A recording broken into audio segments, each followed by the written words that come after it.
The daily reflection for November 25th. A powerful tradition.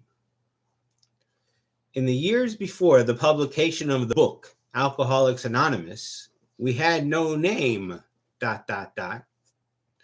By a narrow majority, the verdict was for naming our book The Way Out, ... One of our early lone members, ... found exactly 12 books already titled The Way Out, ... So, Alcoholics Anonymous became first choice.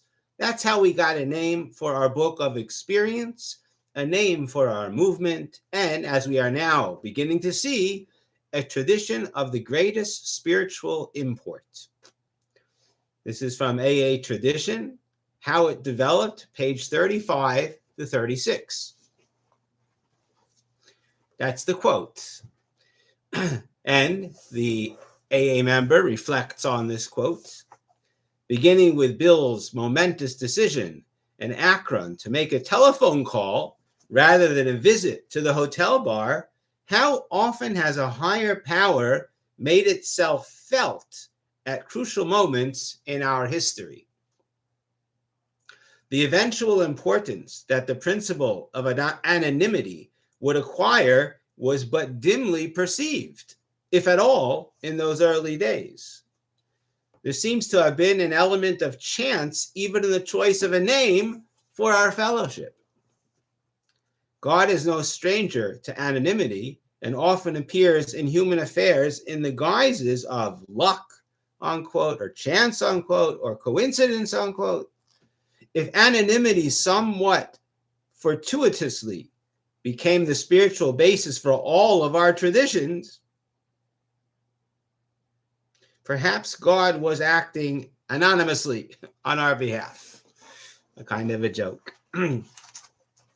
So it's a very important reading to understand what AA is in general, how important it is, anonymity. This is taken from not a book, but a booklet called AA Tradition, How It Developed, written by Bill W. And on page 35 is talking about this concept of anonymity, which is really everything, but it's specifically in Tradition 11. It should be characterized as personal anonymity. And it describes, as they said, with all the ...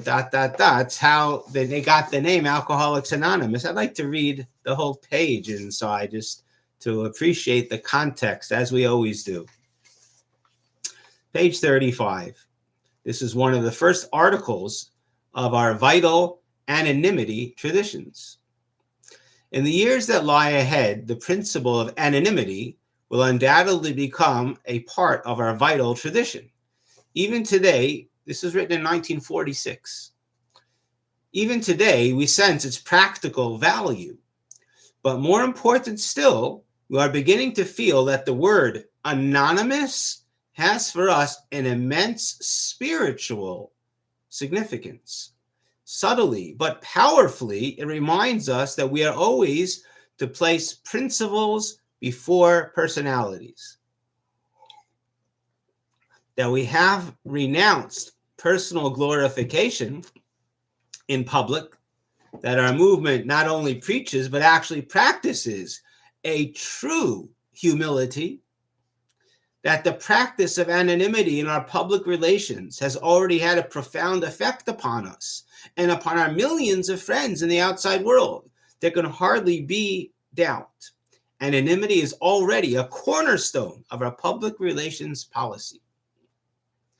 How this idea first originated, where did this anonymity come from, and subsequently took hold of us, is an interesting bit of AA history.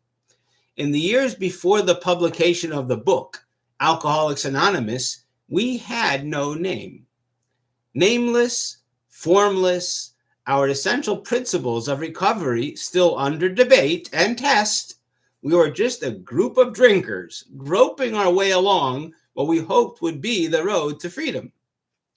Once we became sure that our feet were set on the right track, we decided upon a book in which we could tell other alcoholics the good news.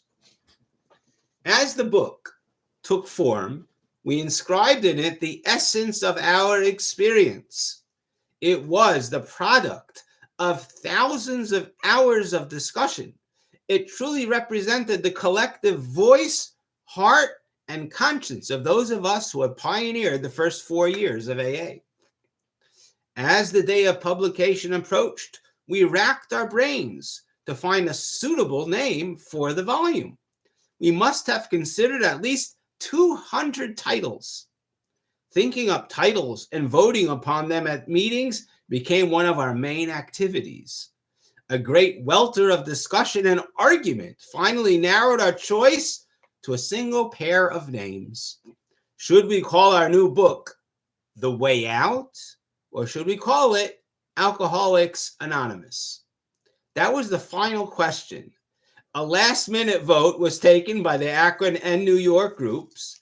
By a narrow majority, the verdict was for naming our book The Way Out. Just before we went to print, somebody suggested there might be other books having the same title.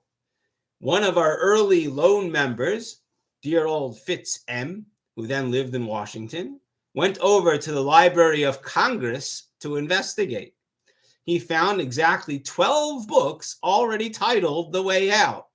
When this information was passed around, we shivered at the possibility of being the 13th way out. So, Alcoholics Anonymous became first choice. That's how we got a name for our book of experience, a name for our movement, and as we are now beginning to see, a tradition of the greatest spiritual import. God does move in mysterious ways, his wonders to perform. So that was like an AA miracle that it got the name AA. There were hundreds of names, and even when they finally voted, they voted on a different name.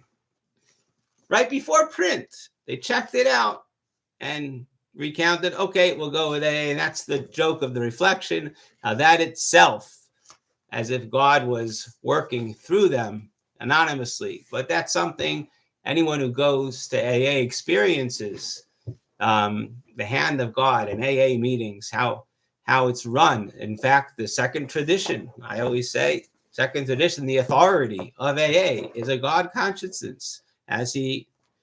Our group purpose, there is one ultimate authority, a loving God, as he may express himself in our group conscience.